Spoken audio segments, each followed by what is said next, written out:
का है। नेताजी से लेकर के तमाम हमारे जो नेता है हमेशा दलित वर्ग को सम्मान देने का काम करते हैं। अगर आज भारतीय संविधान खत्म हो जाएगा तो आप क्या सोच रहे हैं? इस देश के अंदर सबसे पहले अगर कुछ जाएगा तो आपका आरक्षण जाएगा।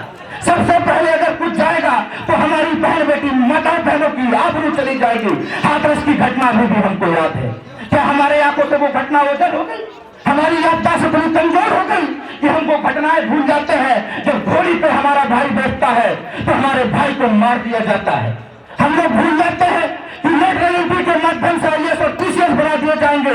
हमारे बाबा साहब के दिए हुए संविधान से जो हमको अधिकार मिलते थे, जो हमारे समाज के लोग पढ़ लिख कर आईएएस टीसीएस बनते थे, वो चीजें हमसे छीन ली जाएंगी। हम लोग इस चीज को भूल जाते हैं कि आने वाले दौर में जब हम लोग अपनी बात रखने के लिए जाएंगे तो शायद हमारी बात सुनने वाला कोई नहीं होगा। ये जो 2024 का चुनाव है, यहाँ पर हमारे नेता बैठे हुए हैं। हम लोग को उनको सुनना है क्योंकि वो हम लोग के आदरणीय गुरु है, आदर्श है और हम लोग उनसे सीखते हैं। मैंने सामाजिक न्याय में सही मायने में कहीं देखा है तो प्रोफेसर साहब को जब सदन के अंदर बोलते हुए देखा है और उनसे सीखने का काम किया है। लेकिन मैं इस अपने जो समाज के लोग हैं, मैं बस आपसे इस बात का प्रण करने आया हूं। अगर हम इतने दूर से चल करके मैं हमीरपुर से आपके फिरोजाबाद तक अपने समाज से एक प्रण लेने आया हूं कि आप इतने लोग जो बैठे हैं, मैं लोगों से इस बात का प्रण लेने नहीं आया हूं कि आप लोग अकेले समाजवादी पार्टी को वोट दे दीजिएगा, कि आप लोग अकेले यहां से संविधान बचाने के लिए समाजवादी पार्टी के साथ खड़े हो जाइएगा। आप लोग तो इस बात का प्रण लेने आया हूं कि इस देश में अगर आपको अपनी बहनों की आबरू बचाने का जो ये उत्तर प्रदेश का चुनाव 2024 का इस देश का चुनाव है, ये आने वाला 2024 का चुनाव अपने बच्चों के पीढ़ी भविष्य बचाने का चुनाव है। 2024 का चुनाव अपने देश के संविधान बचाने का चुनाव है।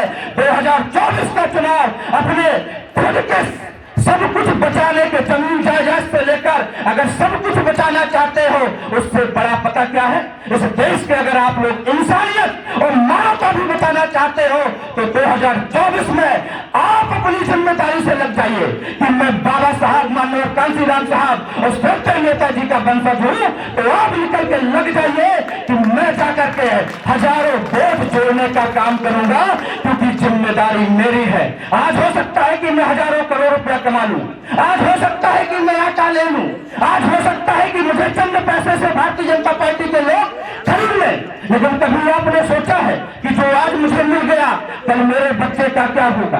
हजारों करोड़ का आसामी को भी 5 मिनट लगते हैं सत्ता के सामने जमीन में मिलने का। हजारों करोड़ों के आसामियों को 5 मिनट लगते हैं।